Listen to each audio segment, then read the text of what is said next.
Sometimes there is value in looking at all those that failed and understanding why did that fail and avoiding the things that they were doing.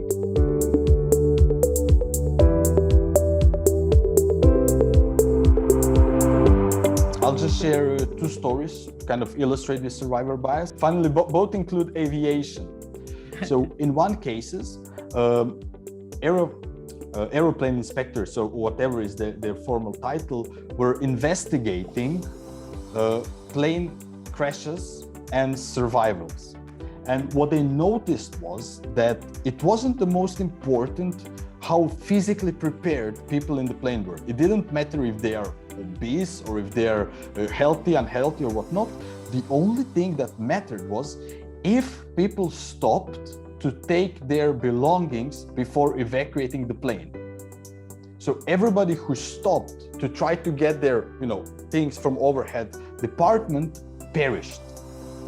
And that is why you always hear that boring message back in the time when we were flying much more often, take oxygen first in case of evacuation, ignore your belongings, go out. And they discovered that by focusing on all those that perished, not those that actually did manage to run out and escape before the plane caught fire. A similar story, but from wartime, was when they were looking into reinforcing fighter crafts. So they were charting, when the crafts returned, they were charting all the holes on the body of the plane. And then their initial idea was to focus on all the parts where the holes were.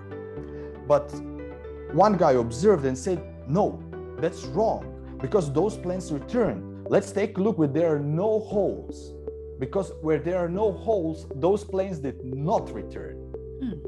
And then they reinforced that, and that increased the survivability of planes. It's almost like inversion of thinking.